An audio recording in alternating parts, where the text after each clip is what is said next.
Aloha everyone, welcome to UHE JV versus TSF, I believe. And today we are joined by Joe. And so the teams have already done draft. What do you think about how each team did in draft, Joe? I think we see some interesting picks coming out from UH Esports. We have Zach Top and Viego Jungle. From the look of things, it looks like the Command Shockwave into Zach combo is going to be what UH Esports is looking for, and on the side of TSF, just in general, their individual picks are stronger, so we'll have to see whether that translates to the team fights. Yeah, the only thing I'm a little unsure about is Zach Top. Zach Jungle I can maybe understand for the Ori combo, but from what it looks like TSF really want to push towards the level 16 Kassadin, and so it might be a bit of a longer game, but if UHE can look to push to end the game quickly, we should be able to put it in the bag, but let's see what both teams are cooking as our observer tries to get us into game.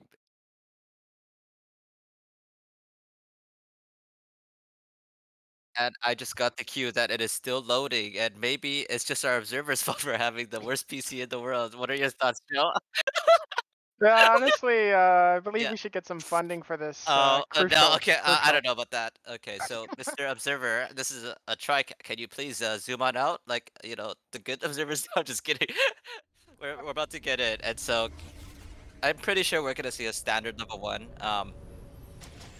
And I don't think either team wants to look for anything spicy. The most volatile lane looks like the bot lane, and I think the only weird thing that I'm seeing right now is Jin with the Dark Harvest. And so, if I'm both teams, I'm calling for both junglers to look bot, get the quick invade in, or not a quick invade, get the quick gank off, burn some sums, and then just quick revisit, because the volatility of bot lane is very nice.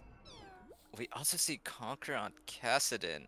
If our Orianna is able to punish that, Mr. Observer, can we quickly see the items on Kassadin? Because if there's no D-Shield, I'm about to lose it. Oh my god, there's no D-Shield! So we're probably going to see Orianna look to punish the lack of fleet footwork or Doran's on the Kassadin. Kassadin notoriously weak early, Yep. although we do have a Viego jungle, so we'll have to see some early wards going down, whether Viego will be able to get the jump on the Kassadin mid. Yeah, I'm hoping Diego looks for a quick cross into the mid lane just to quickly chunk him I have out. some And oh, we are getting some interesting. spicy trades. The Lux E hits me in real life, and oh, we get an auto trade. And we are chunking our HP for fun, I guess. And now it looks like the Renata has push control. Oh my goodness, Lux hits Wow. the nasty E. And, we're just saving passive for next game. And we get the trade back. Like I said, bot lane is going to be the spicy lane to look out for. And it looks like UHE JV has the push, and so if they can maintain this, they want to just make sure that the Varus has to choose between taking poke, farming, or trading, and it looks like, yeah, we just gotta make sure that our bot lane can keep up vision, make sure that they don't overextend when they shouldn't have to, Right. and yeah, I think So we're we're in a good seeing spot. an interesting path from the Viego, opting to go blue into Wolves into red, skipping out on Gromp and Raptors. We typically seeing the full cleared from most of the junglers, especially with this patch 12.3. We saw that there's updates to the amount of gold given to junglers who care to farm and take all of their camps in full clear. Viego opting, again, as you said, to play around the volatility of bot lane here. We might see a lane gank from Viego. Meanwhile, I Sejuani's still on blue. I do think that absolutely nothing is gonna happen. I do think this is. I think the bot lane actually misplayed this. They should have crashed the wave on 3. Here comes the Oh serve. my, They're out of here vision. comes the gank, and we hit absolutely nothing. So, actually no, we do burn a sum. We burn 2 sums. And so that's a quick re-gank. If I am UHE JV right now, I am calling for the wave to slowly bounce back. And Yeah, that hopefully, take a flash look. going out on Renata is kind of very important here. Otherwise, no mobility options from the Renata, and the wave is bouncing back. Now, if I'm UHE JV, I'm looking to hold the wave. It's actually looking a little bit rough for Viego as he's already down 2 camps, I believe. Top lane is just holding it down. If the observer can press the, I believe, O button so I can see the CS numbers. Thank you, Mr. Observer. There you go. That's what I'm talking about. We only hire the best here at UHG. and so, and so we are taking a look now to see for the quick Oriana gank. And to be honest, TSF is doing a great job. If they don't let the volatility get to them, I do believe their comp outscales. And oh my goodness, we're seeing the Viego take a quick gank and they cross each other like knights in the sea. And is there something that's gonna happen? We do know that Flash Varus still has on flash. Varus. And oh no! The Lux Q hits me IRL once again. And Varus tries to snipe the Viego and it just tickles him and he's gonna take a quick base. Sejuani Sejuani's coming in taking now a on quick visit, vision. but sees the ward. Decides, you know what? I'm gonna take the free gold instead. And, you know, we're just vibing. Somehow Varus is up in CS against the Oriana without fleet footwork. And, you know, things are looking a little spooky. I know it's only 5 minutes, but I do think we need to take some, I would say, rather aggressive plays to get a small lead before the 14-minute mark when laning phase is over. What do you think, Yeah, Joe? yeah. If we look at the vision now, we can see that TSF has major vision around Dragon, and this might be playing towards their scaling comp with Kassadin. Securing dragons is another great way to ensure that the game will eventually scale. So perhaps the vision being put there is some kind of preparation for early dragon, but we see Sejuani kind of just going back to farm, clearing from top to bottom. Viego opting to do the same. I don't think he cleared I his will Gromp. say, I think at the moment Viego should look for skirmish. Sejuani's a little down tempo. She is up, I would say, what is that, like 4 camps? And so what you want to do now is take a look for a map. You have probably 15 seconds. It's a little bit late now, but to look for a skirmish, you had the item lead. Now you don't, and now you just say, okay guys, I'm down caps. I'm AFKing for the next 2.5 minutes. Good luck guys, don't hit. If you're in this game right now, and if you're a UHG JV, what are you calling for, Joe? As what position, I suppose? Every lane. And don't say jungle diff, because we always know that's the answer. Well, that was my go-to answer here. Well, I'm not really sure. I think you hit it right on the head. Hit the nail right on the head with the skirmish. Oh, We're and seeing hold one up, I break got a out now. skirmish right now, and it looks like they're just both gonna look at each other in the eye, give each other a goodnight kiss, and go on their merry way, because Viego has absolute. Oh, just kidding, the Raptor camp spawn. And as you can see, this is the problem right now with Viego. Viego only has 2 camps up. They're both rubber banding on the opposite ends of the map, so what's Viego gonna do? He's either gonna decide to do Raptors into the Kruggies, but if he wants that blue buff, he's gonna have to take another 25 seconds to cross over. I guess it's the same problem with Sejuani, with me thinking that her camps are gonna spawn up. But if she only has red buff, she has, I would say, around like a 25-second window where she can look for a gank. And finally, we're seeing Orianna take some aggressive trades, and we need to continue to see this from Ori, making sure that Ori is chunked out, and Sejuani just Sedge on decides vision. to step out and give Orianna a little wave, you know? And I think that we're about to see some action bot lane. Let's take a looky. Oh Yep, we my, have Viego Lux coming in takes... for the gank. Lux hitting the bind and Viego flashing. That's first blood to UH Esports. And right now, I'm screaming at my jungler to please shove out the wave, and I do think they should look for the Drake at the moment, as you have, I would say, a 20-second window before the Renata gets back onto the map, and We have Sedge chasing Orion in the mid lane. This is a perfect time to grab Drake, and I think UH Esports is doing that for themselves. The Blanc opting to hit the dragon while Sejuani runs top. And I think they're going to look for a trade here with Sejuani opting to get the Rift Herald and Esports picking up the first Drake of the game. This is so illegal. I think UNG JV should definitely look to contest this, but they are instead opting in for a dive, and this is a beautiful angle for them.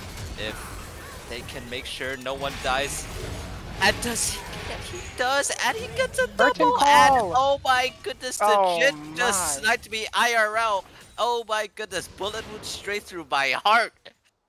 We have the dancing shoes on Varus as he dodges each and every one of the shots from Curtain Call. Dodge or perhaps maybe a miss, but we're not really sure. Maybe it's a skill issue or something like this. Once in a while. And so if I'm TSF, I'm definitely calling for more bot visits. And wow, to be quite honest, yeah, Sejuani got quite a lot during that small little objective, or during that dive, as she was able to get away with getting the Herald. She has every single camp up. Will be up at least 3 camps at the moment, and can continue to power farm.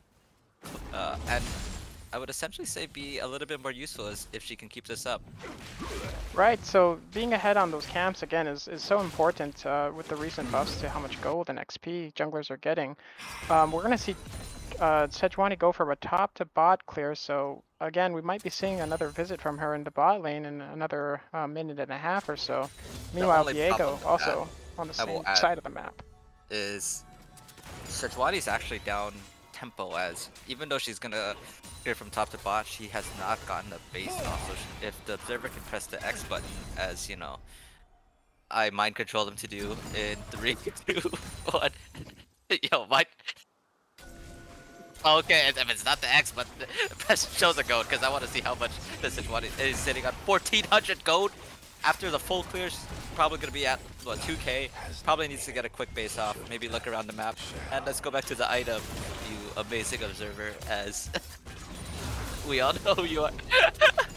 And this is a perfect time for our bot lane to either smack the tower or take a quick base off. And I think if I'm the bot lane, I'm calling for that quick base. As the Cassidid is off the map, I'm screaming, Mayday, Mayday, if my bot lane dies for this year, I'll report it. And it looks like they're making the correct play. Orianna is screaming at them to back off, and this might be a counter gank angle, which I actually favor in UHE JV.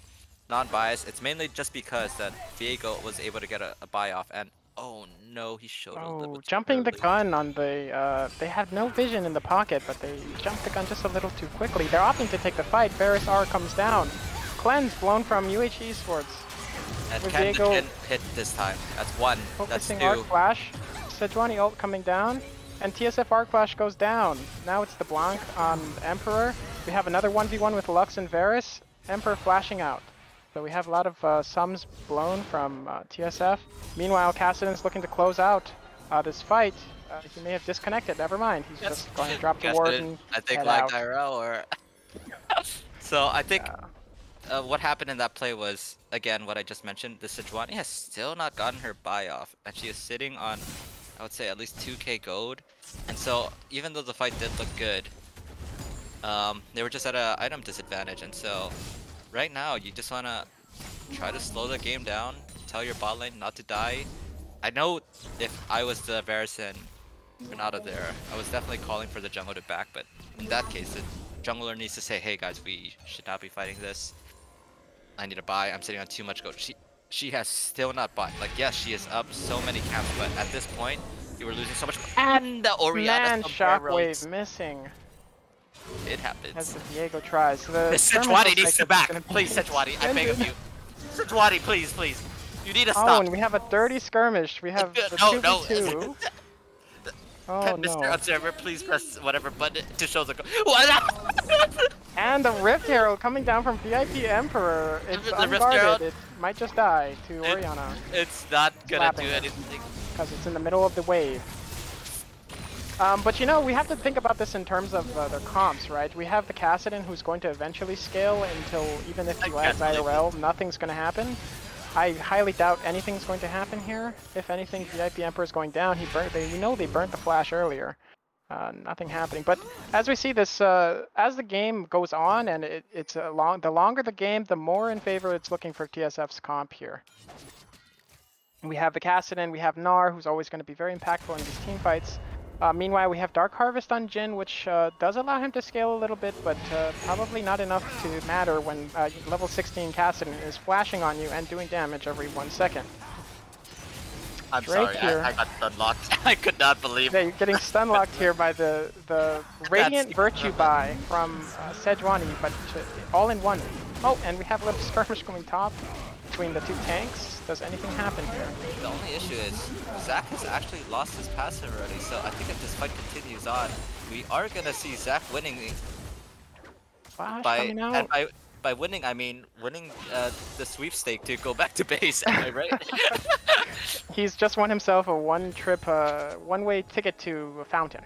And this is the problem here. If our Sejuani had actually saved the Rift Herald, we could have definitely seen it break the top tower, but in the end, we aren't going to see anything. The Varus, I will say, is going for a little bit of a greedier build in trying to make sure they can get damage out, but Not ult coming down. one combo from, I would say, the Orianna and Viego would kill one shot on this Varus, so hopefully we can see, you know, the Varus pumping out some damage, but I think for now we're just seeing the slower pace game. Right now we're seeing Sejuani just absolutely ravage Viego's topside jungle, opting to leave the Gromp in favor of warding Herald and perhaps ganking mid or doing her own jungle. But Viego, not realizing this, is headed to his top jungle now to go and get some camps that are no longer there. So, and as we can see, Orianna's also pinging the spawn camp spawning in at Tiber, according to our observer, who's definitely checking the logs and making sure that they doesn't get banned. But we're trying to wait and see what is going to take place at this Rift Herald, because I do think a skirmish is going to take place. Our Sejuani apparently does not know what a pair of boots are, because Sejuani likes to run at negative movement speed until the 20-minute mark. You don't need boots because you're on a boar, and the boar is really fast, so you have to take this into account, right, when we're talking about it. Sejuani, you know, where boots, it gets code on in the Rift, you know? That's true. Oh, the Gnar is mega. We could see it. Oh, and opting to go in on LeBlanc. LeBlanc going down. Half Koa. Let's bounce. We're seeing a 3v1 on Zac with no passive. He's going to eventually fall, and we have Orianna in the wings. Not able to do anything. Playtime flashing in. Command Shockwave hitting 2, but Kassadin has flash every 1 second. Nar's hitting the Qs, not enough to catch this very quick phase rushed Orianna. But Upsummer May going down to the Gnar autos. I have to take a base. Have to give it to Orianna there. Beautiful Shockwave. I thought for sure she was dead, but beautiful Shockwave to get her out. I do think that they took a poor fight timing as Orianna was still arriving from base and decided that they wanted to contest the Rift Herald without her out on the map yet. And so again, the game's looking scary. Kassadin's a couple levels away from his 16, and we all know how scary and terrifying that champ can be when it takes the 16-minute mark. So absolutely right, Kevin. There's not much of a goal difference, but despite that, it's going to be curtains for UH Esports pretty soon if we don't make something happen in this mid game quickly. So I guess if you were on the team right now, what would you call out?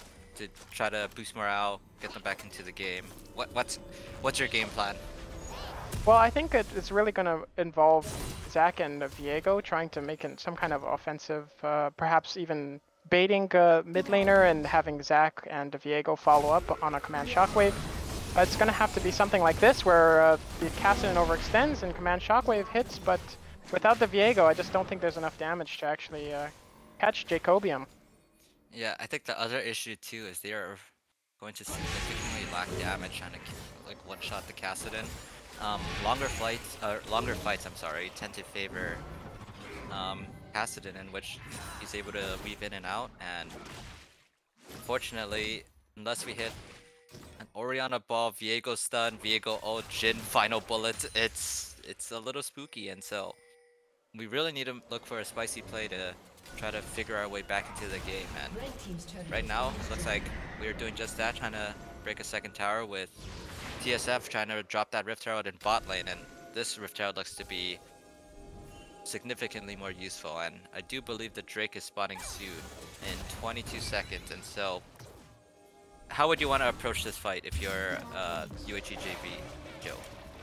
Well, we're going to have either Zach or Viego initiate or counter initiate, and the ball is just going to have to hit multiple people. Gnar Mega coming out from pay time, so they're not going to have this for the crucial fight here. We see some kind of defensive positioning as TSF takes the vision control. Several pink wards going down, and the dragon is being pulled out. Although not opting to start it from TSF. You see them posturing very defensively here. Gnar, meanwhile, getting the mid wave in. Zach's starting to hit the front line, and so here comes Renata R. Renata R is hitting, but Curtain Call gets cancelled by the Renata R, and it looks like we're eating just a bunch of damage. Zach getting a good stun on the Q, but going into passive now. Gnar Mega has come back off of cooldown, and it looks like this one is a loss for TSF. You mean a loss for UHJV? UHJV. But I actually do think this is still unplayable. Everyone on TSF is one shot, and if they can kite this out, this is definitely a winnable fight. Everyone is half Everybody HP. is and one so shot. they definitely want to posture. Renata is already making her way back. We do have double TPs from each solo lane. No vision on the recalling Gnar.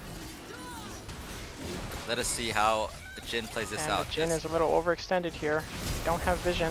Oh Flash, no! Oh no! Dying, The not Kassadin is on your left! Oh my goodness! What did I just witness? Oh no! We just wanted It's to the death timers play are the not long enough though, so they're here now. The dragon is resetting.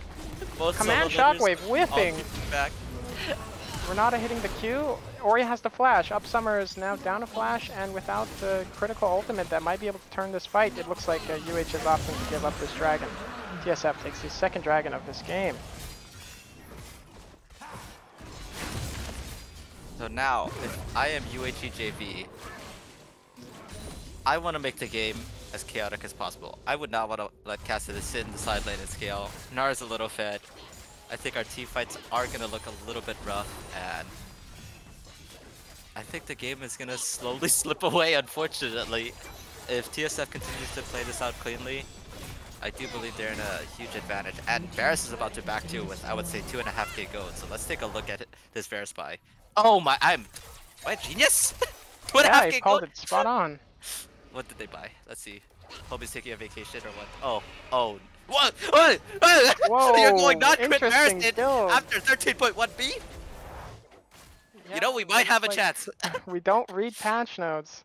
Unfortunately, though, I like what you were saying earlier with trying to get the one-shot Wombo combo with the Orianna.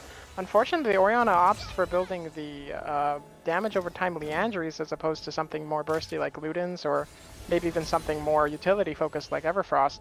I'm not sure if we're going to be able to see a command shockwave into one-shotting of anybody for this team. Although maybe if it's caught out with the Lux, and the Lux combo also comes down from the noob 27, yeah, maybe we'll see a crucial pick in the very final stages of the game, as so many of my silver ELO games go. It goes to 50 minutes and then one person dies and the game ends.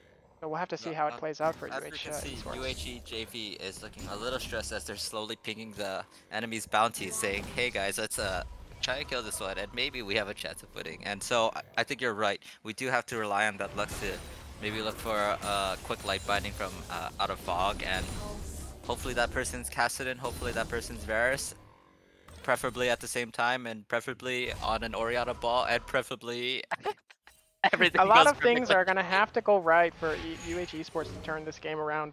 They kind of lock themselves into a certain type of playstyle in draft phase, and so we're going to have to see them just do the best with what they have available. Yeah, and I think we do have to remember too, Radiant Virtue did get a little bit of a change this patch, and so I think both teams are being a little greedy and trying to rush us, and oh my goodness, we did not hit that, and that was a good try. I know John's been playing a lot of not John. John is Lux, and Lux has been playing a lot of Valorant, and as we can see, that aim is paying off. Well, I sound really, like Joe IRL it's too. not the Noob 27's fault, really. If you think about it, it's Arnie's one. He's had this tapping dance shoes on the whole game. Nars, maybe perhaps soloing N-Walk. Oh, he's out of Mega, and he goes down. Solo to Paytime, top. Unfortunately, I missed the start of that, and I don't know how Jin got into that position, because it does not look like Jin was overextended, but maybe it seemed like Jin walked up a little bit too greedily and fell victim to this Fed Gnar. And it looks like Nars level TSF 14. is looking to start the Baron. Will UH Sports contest this Baron? UHE they is have taking no a quick vision vacation into the bot lane, and I don't even think they know. Can the observer how could they know? toggle quick vision to... No, they weren't on vision. They weren't on vision, I guess no so. No vision from UH Sports. Now, if I'm TSF, I'm looking to break at least every inner turret as Kassadin continues to scale in the side lane while sending the other 3 or 4 members to either ARAM it up or allow the Snar to continue to sit in the side lane too. The problem I'm seeing is who matches the Snar? Eventually, who's going to be able to match the Kassadin? I think it's going to get more and more difficult as the time continues, and we keep on harping on it. That Kassadin 16, it's getting closer and closer, and if I'm They told me I'm just hitting 15 off of the wave. Yeah, so if they opt to go for a 1-4-1, oh it's no, gonna be very tough. The Roa ticked. The Roa ticked, guys. Okay. All right. Well, I'll see you next game. Oh, yeah. No, that's not over quite yet. I think we maybe just hope that we get every single Drake. And really chunking out. Curtain call coming down. Diego's looking to do something. Varus is not aware that there could be a Viego lurking. Looks like the Viego stun comes down. Varus ult coming down. Amazing Shockwave hitting two. Amazing is on the back line, hitting Up Summer. Up Summer's out of the fight. Viego cleaning up though. TSF Arc Flash going down. He's turning into Renata. And Kassadin 1v9. Let's bounce. This is an insane team fight. Somehow the Blanc got out, but Kassadin has Flash again and again. Half-Cold being stunned, and unfortunately Jin will go down to the Kassadin.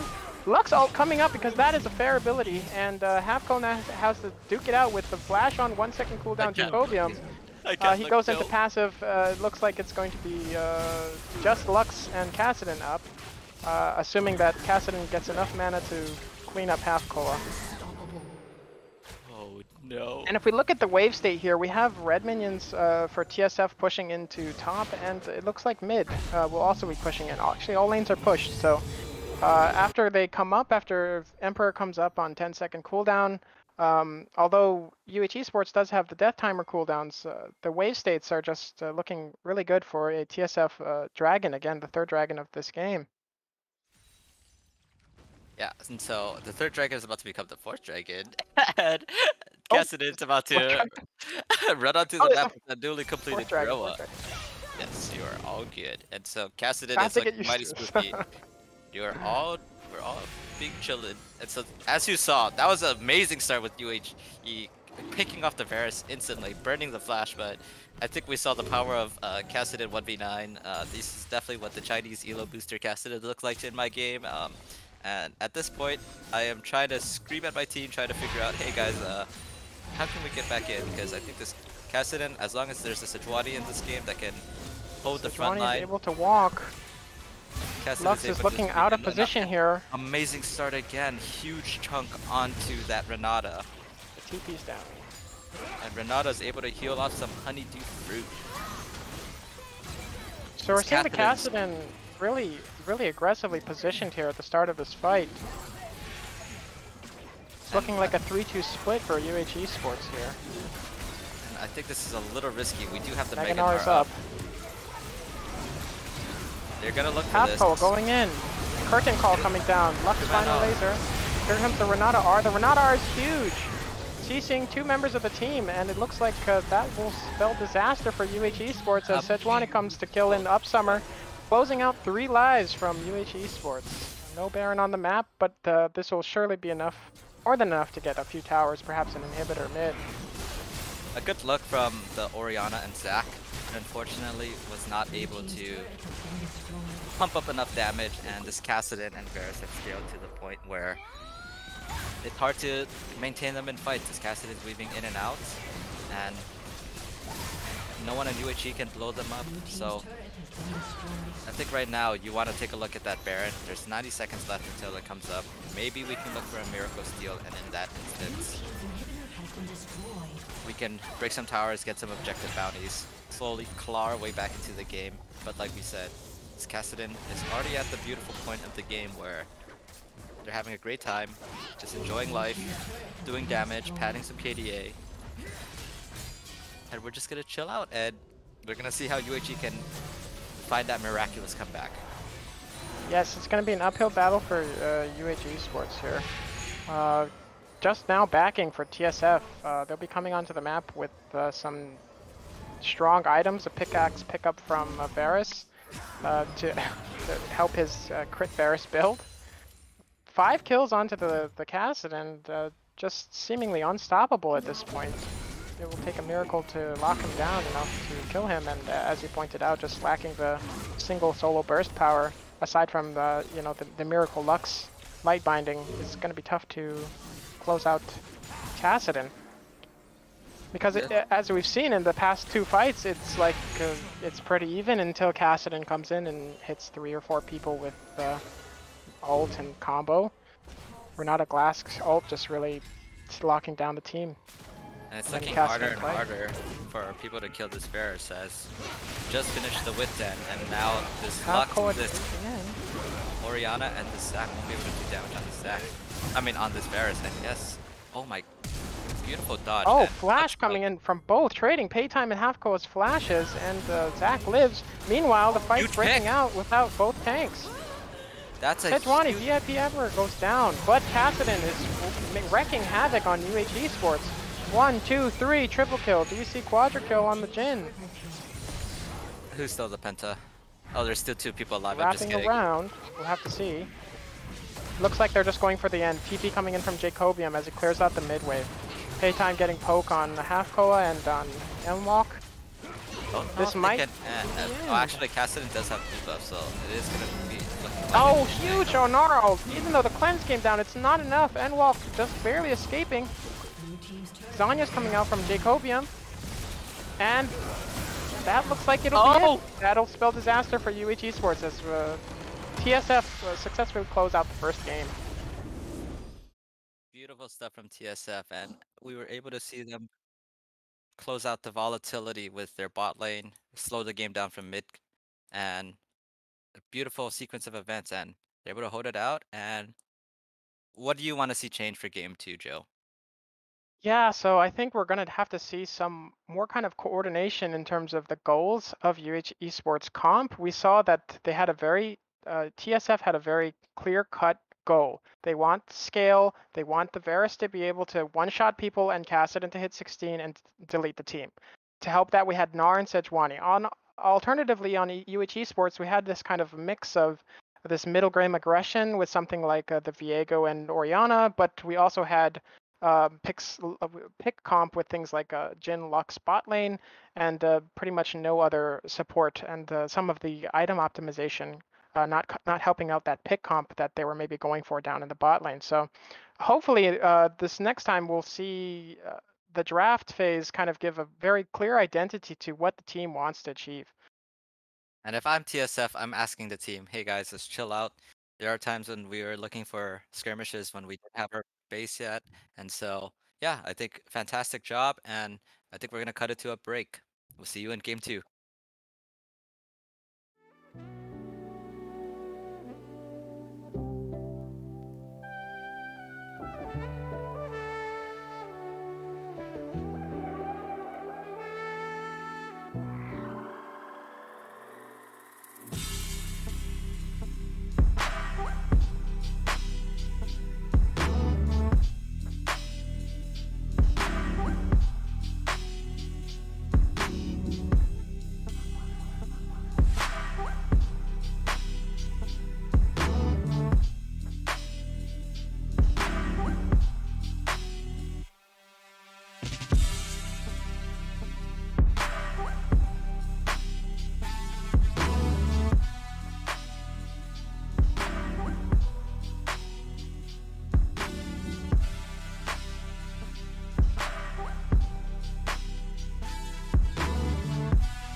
2, 3. Sorry, I'm just counting off because our observer was counting us down. Welcome back to UHG versus TSF. Jill, what do you think about the drafts we have so far? Just as a reminder, we are the red team. Yeah, so UH Esports banning the Kassadin this time. We see Jin Rakan in the bot lane against the same comp as Varus Renata Glask, but the main problem is likely to be that we have no way to kill Cassante, no way to kill Maokai reliably, and Swain is just really tanky. So we'll have to see whether or not the bot lane can, or any of them, probably most likely the Jin can get ahead and potentially take the game into a strong mid game to hopefully close it out. Because if this goes late, I'm just not seeing how we're killing And you anybody on their bring up team. a beautiful point as Swain. I don't think most people think of Swain as tanky, but after Roa, after potentially a Saros, um, after pressing out, you become a little bit of a drain tank. And so typically you want to be able to pop Swain before he's able to heal up all his HP, but at this point, it's looking, like you said, a little spooky. Hopefully, we can look for those opportunities to come back in and find those angles to win the game. And so we are now in. And are you looking for anything special from each team's level 1? Level 1, I'm not sure if we're going to see much action. They might see to do something with the Swain E at level 1, but perhaps a Jin W. So the Rakan always brings the level 1 invade possibility, but I'm not really thinking that UHE wants to invade with this kind of comp. Yeah, I think we're just taking a look to see, as we see, very standard level 1, both junglers were at the top dot bush.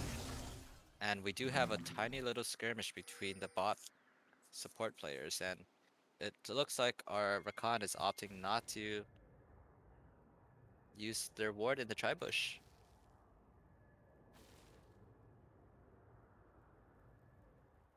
And it's quiet time. It's a good time. I was doing play-by-play. I was like, Okay, oh yeah. yes, you were doing play-by-play. Yeah.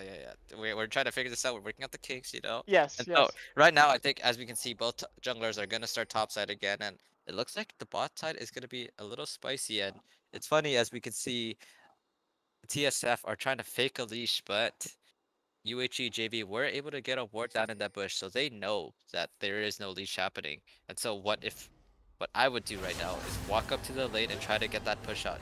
Again, both these bot laners do not want to be shoving or getting shoved in, as farming under tower is not fun when you're getting harassed while trying to farm. So I think, what are you hoping for to see with our junglers, Mr. Joe? So I was kindly informed in chat that typically folk clears don't happen, but especially with something like Maokai, really potent gank opportunities in the early game.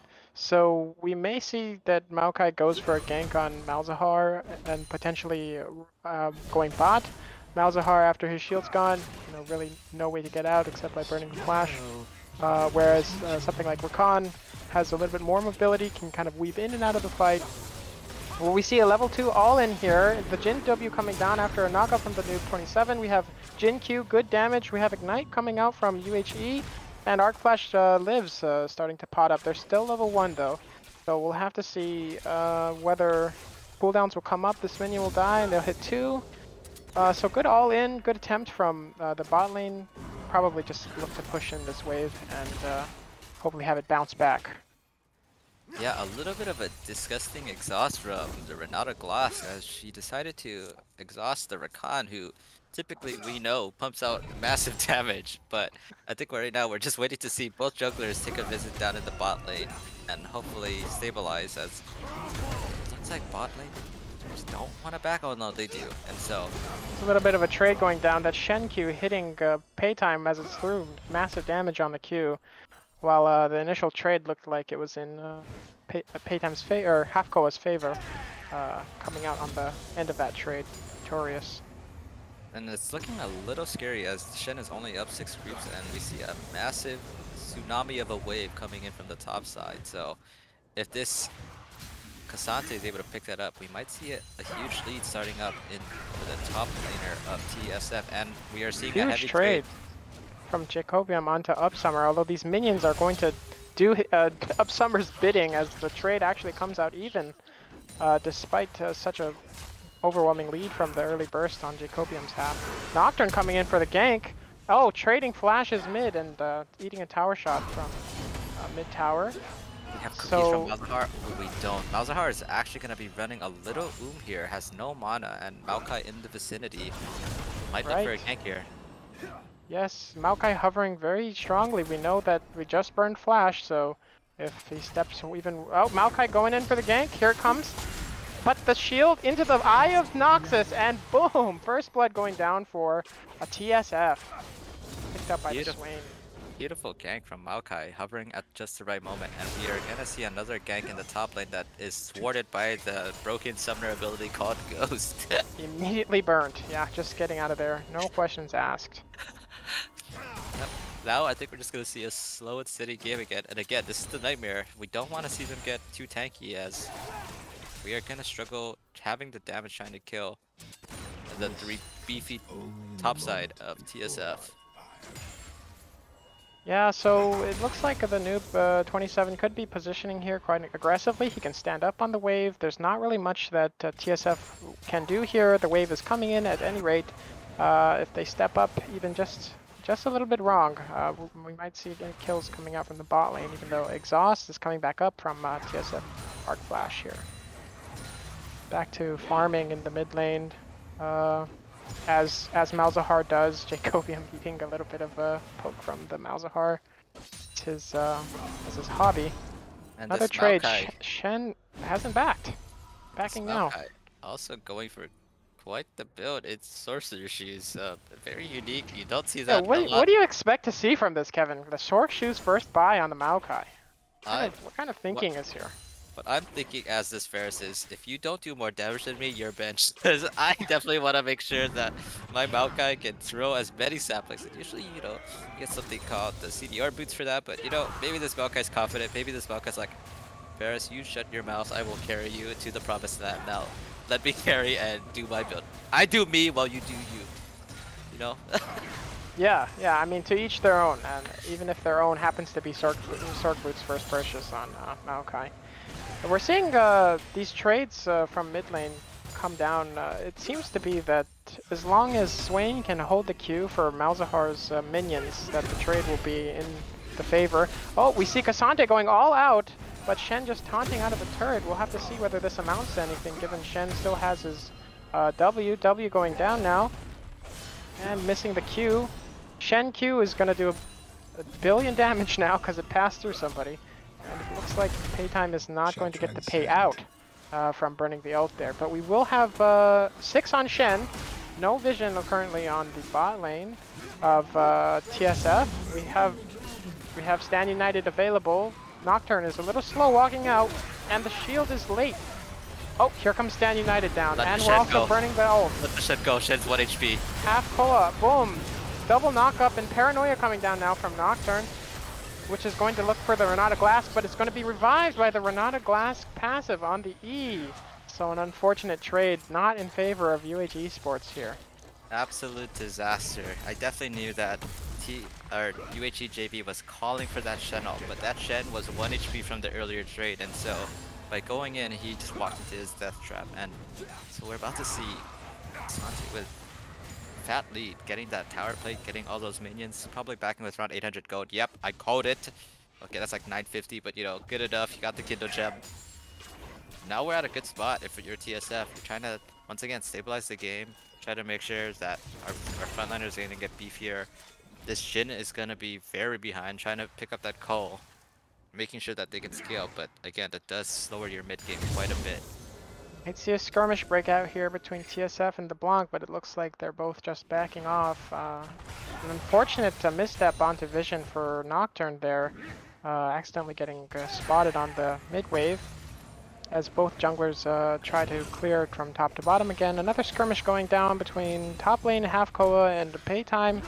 It looks like the wave is now bouncing back for Half Koa. He may look to get vision here. He might look to recall, get a cheater recall, although this will be frozen by Paytime. Very strategic here. Yeah, and if I'm UHG JV, I do want to bring up that You're very glad to get that Drake. You're gonna want to hope for an Inferno just to get a little bit more damage out into their draft. And yeah, just trying to make sure you can continue dragon stacking, making sure that you can get soul as quickly as possible. Make sure that when you take those fights, you have as big of an edge as possible, and continue to power farmers on Nocturne, repeat gank on cooldown at 6, and making sure that Shen can jump in whenever that ult is available. And it looks like Yeah. Nocturne is going to look for the Rift Herald and decides, nope, I'm going to go back and do what I'm told, as in power clear, gank bot, and look for those opportunities down there. Maokai here hovering top. We're going to have to see if Emperor can get a gank, although the wave is in a very bad position for this gank. Oh no, He's it going is to not in abort a it. bad... It looks like it's going to be a dive, and nope, I thought it was going to be a 3-man dive. Dive is not coming. Nope, the Swain went to go procure vision. So there's no dive happening top. Just opting instead to use the wave pressure to pick up a Herald for free here. Maokai is doing this Herald on vision, so this Nocturne knows that this should be a free gank. It is going to walk over a ward. This Varus is playing safe, and so I don't think anything's going to happen. TSF are going to get the free Rift Herald.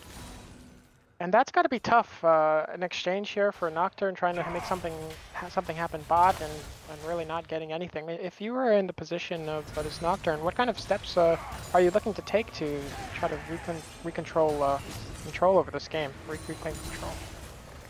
I do think both junglers are sitting on a lot of gold. I do want to hover over topside. It looks like a gank's about to happen. Maokai, the R coming down, it's rooting him, and it's quite far away, so this root is going to last quite a bit. Shenyi denied by the Maokai Bramble Smash, and that's going to be another kill for pay time in the top lane. I'm surprised that the Maokai does not want to drop down the Rift Herald here, as K'Sante is going to get so many blades, and if you are looking at this from the Shen's perspective, it's looking really spooky. It's hard to say how you're going to be able to match this champion, and looks like and we're we looking for a gank. Rakan R into one. Paranoia also coming down, but the Renata Glask R seems to have stifled any further action on behalf of UH.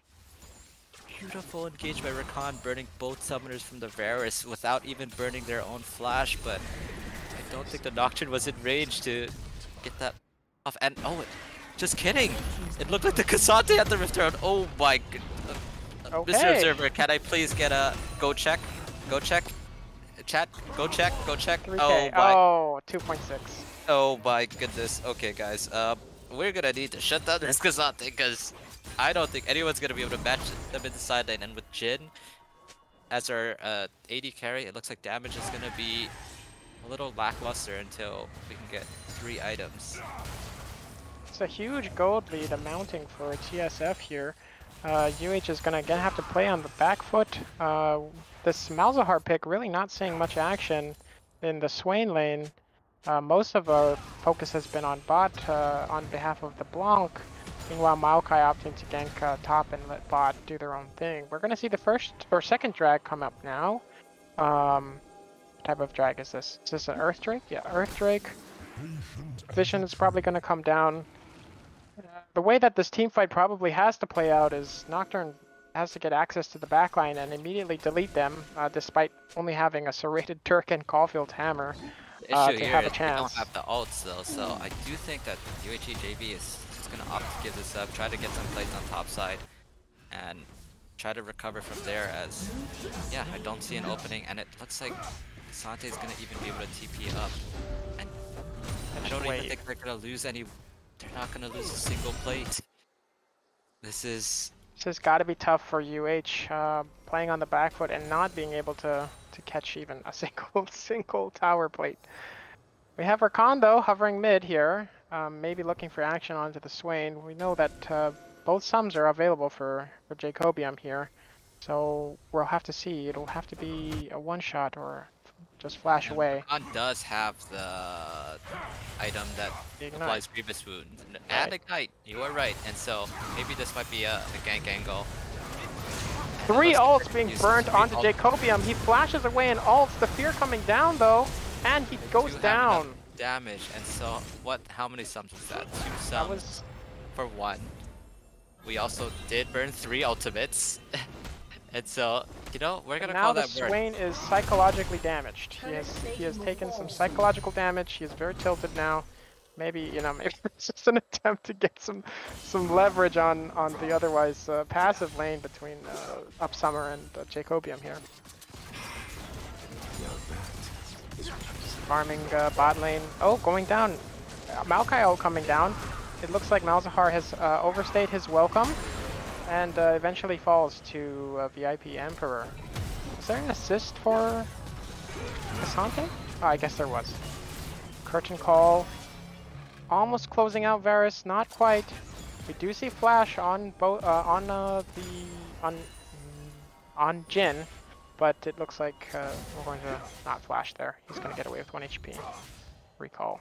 I do think that Jhin definitely could have looked for an angle there, as we did still have the Shen ult. We need to look for any opportunity that we can.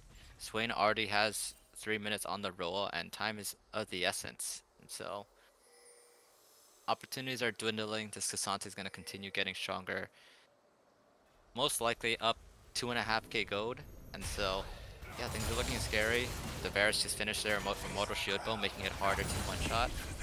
So I think for us, we're going to want to make sure that we can continue looking for different opportunities to try to get objectives, try to look for a quick pick, and slowly skirmish, or I wouldn't say skirmish slowly, but try to blow someone up one by one.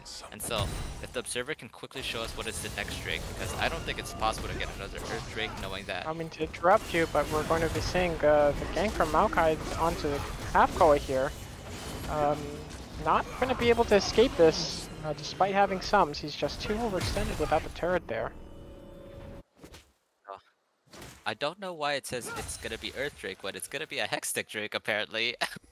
Thank you, Rakan, for showing us what the Drake is. And obviously Rakan can hear me in the game. So Rakan, what I'm going to need you to do is jump on one person, get a quick one shot, and hope that we can continue doing that for 4 other champions after. Because right now it looks like Cassante is sitting on the Ice Fist versus the thrift shop of the Shen. So Joe, what are you looking for when we're trying to get back in here? Shen has visited the thrift shop, but we have Nocturne playing in the top side. We might have to look for getting maximum value on some kind of Herald, so this might motivate the Blank dropping some vision here. We have bot lane rather extended. Flash R again coming out. We're burning all the ults are going down, not a single ult to spare. And that successfully shuts down the shield bow having Varus, although I think it was on cooldown. So this will help them secure the Rift Herald. The first one, of course, being used against them, dropping their top tower. You know, if they can get really good value on this Rift Herald, maybe two towers or so, maybe get pressure somewhere on the map, this may be one way for UH to come back into this game. Yeah, beautiful combo from them, trying to one-shot the Varus, and I think we know that the Rakan definitely can't hear me through their headset.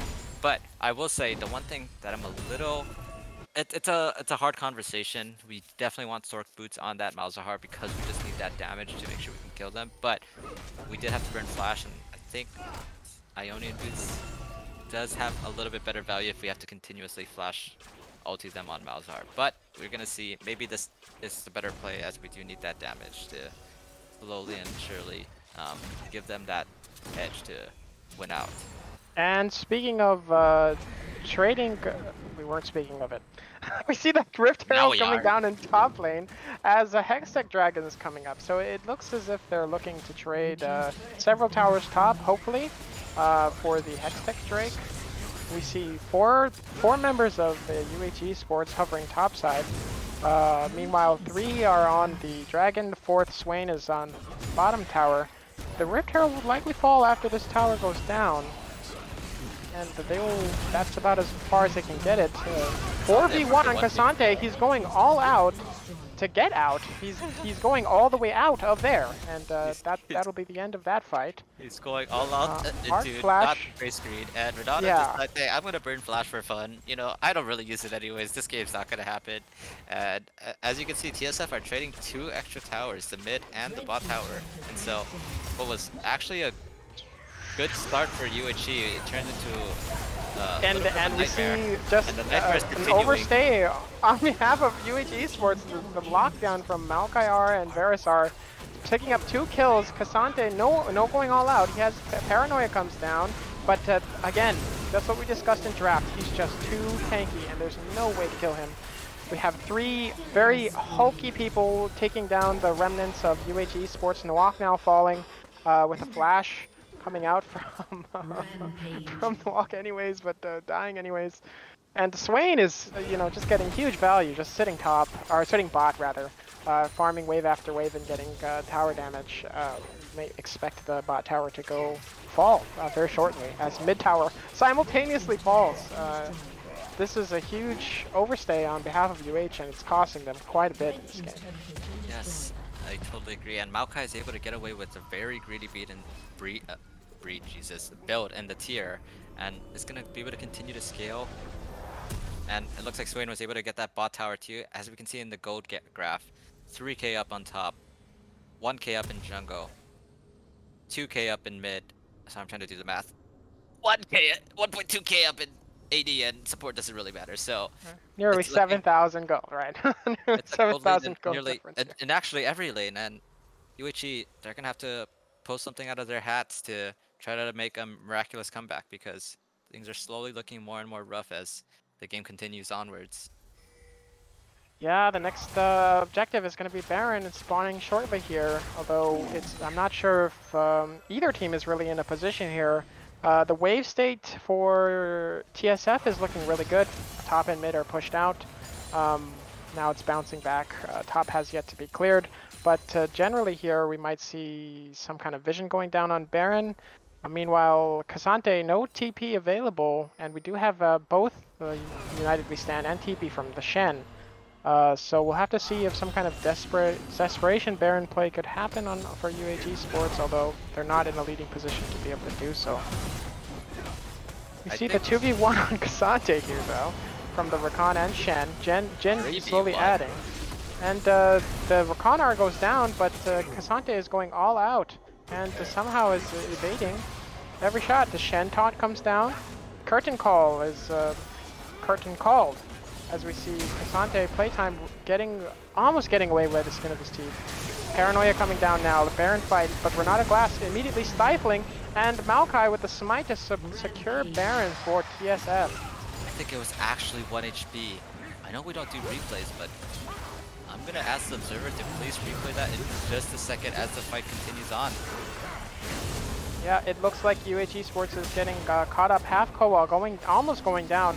Potentially, nope, key barrier saving his life. Dodging the Q. And this is just another massive loss for UH Esports here on the map. In terms of the positional advantage and losing the Baron. A really good attempt from DeBlanc here with the Paranoia, but just too much CC coming out from the Renata Glassgar, in addition to the knockup from VIP Emperor. Mid tower and inhib going down now. We see that the Rakan is coming there. We see that Shen is blocking a lot of damage here, but it doesn't matter. The TSF has overstayed their welcome and will pay dearly for both of bot lane's lives. We see the TP coming down from Shen, coming in the back line. He's choosing to go for Jacobium here. Oh, this is Malzahar. Yeah, but it looks like... I sometimes mess them up too. They almost look alike, you know? They're very similar. Their lore is almost the same. They're both blue, and they both wear helmets. Yeah. Or like something. And speaking of looking like things, it looks like a lot of people are dead. Paranoia comes down, and the Shen taunt is not enough to keep Malzahar from going down to Cassante. Playtime is just getting away with murder here as he walks really speedily away with Ghost. This odd choice for a summoner spell not turning out in his favor as Jin picks him up with the W and burns curtain call to secure the kill.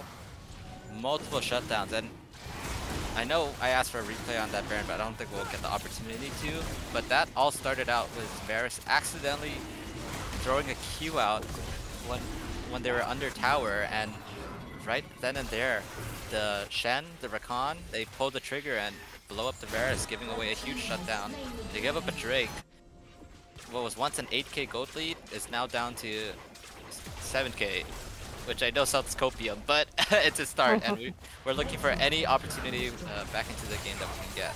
Any way that we can get there is a good way with me. So TSF, if they choose to continue to make some kind of positional errors like that, this might spell disaster reversely for them. But paytime, the TP coming in and Renata Glass whiffing, We see the Baron minions on inhib, but it looks like UH Esports will be able to defend. But the Paranoia coming down, hitting on the Varus. Varus able to escape, but Rakan hitting the R and hitting 4. Shanna W blocking a bajillion damage here. As this the battle of the tanks is really coming down. It's going to be a battle of attrition here. As we see Swain just really cleaning things up. The backline is burning to Malzahar. Halfco being able to take down 2 with Upsummer here. A very scrappy fight. Halfco trying to run for his life here, probably going down to pay time here. So a really valiant fight. All of the CC, just as we predicted at the very beginning, hitting on 4 members of TSF here, but it's just not enough without the damage to close out such tanky picks. What's crazy about that fight was it was a 4v5. That Maokai was actually taking a quick vacation doing Krugs and just made it down to the bot tower and is now slowly wailing away at it. So if that's a 4v5, then I think we can kind of guess what would happen in a 5v5 fight, and hopefully UHE can look for great opportunities to find shorter skirmishes. Again, quickly blowing up one champion and resetting, blowing up another, and they have to recycle that technique over and over. As TSF, they're looking really good and they're looking to close out the game in the next fight. Yeah, but you have to give praise where it's due. Even in the 4v5, with such a massive goal difference, it was such a close fight. Again, the Noob 27 hitting 4 with Rakan RW, Upsummer just absolutely annihilating the Varus, who already flashed out of the Paranoia forced by the Blanc. Such a close fight. It's really a nail-biter in these 4v5 situations. So we really do have to, you know, give respect where it's due. You're correct, and it's crazy that that was actually Rakan's first death. After all these looks, after all these engages, is somehow able to live. And this is where it gets really challenging, as there are now 2 super minions in each lane. And the good... Okay, let's talk about good sides. UHE, JV now has the opportunity to power farm, you know, hit 16, get a lot of money. And on the other end, it looks like TSF could just run it down and end the game. And Maokai is quickly doing the crab, as every jungler loves to do. Crab being a delicacy from the Maokai's, wherever Maokai's from. Curtain Call coming down, just really tickling them. Again, the max percentage health damage not really showing on these kind of early skirmishes or early team fights, with the Curtain Call being blown early. But it looks like the minions are just going to overwhelm the turrets. Renata Glass and Maokai are coming down. Swain flashing in. Malzahar successfully ulting the backline. Paranoia onto the backline. It's just not enough. They don't have enough damage to close it out. And UHE falls for JV2 falls for the second game. This is I think this is the last game in the match, 2 of 3. It is the last game, and so valiant effort from the UHE JV squad. Definite improvements need to be made, but I think it's a good opportunity or it's a good game for them to look back on, point out key mistakes, and improve for the following week. And so, what a fantastic job from TSF. Congrats to them. And I think we're going to be looking forward to the next match next week, trying to make sure that we can improve and see what we can do next. Right, just as you said, there's things to improve, but there's also things that were done really well. So it's as somebody who's just trying to improve in the game. It's always one thing to look at what you did wrong, but I think there were a lot of things that really went right for UHE Sports, just not at the right time or not quite in the right way. So really excellent showing from I think both teams in both games. And so we all say lose is improve. So just want to close out the stream by saying thank you everyone for tuning in. Congrats to TSF. Thank you, Joe, for joining me for the stream. And Thank you for having me. yeah, and have a good weekend. Thank you to Gun too, who's producing this, who's the the GOAT. Bye everyone. Aloha.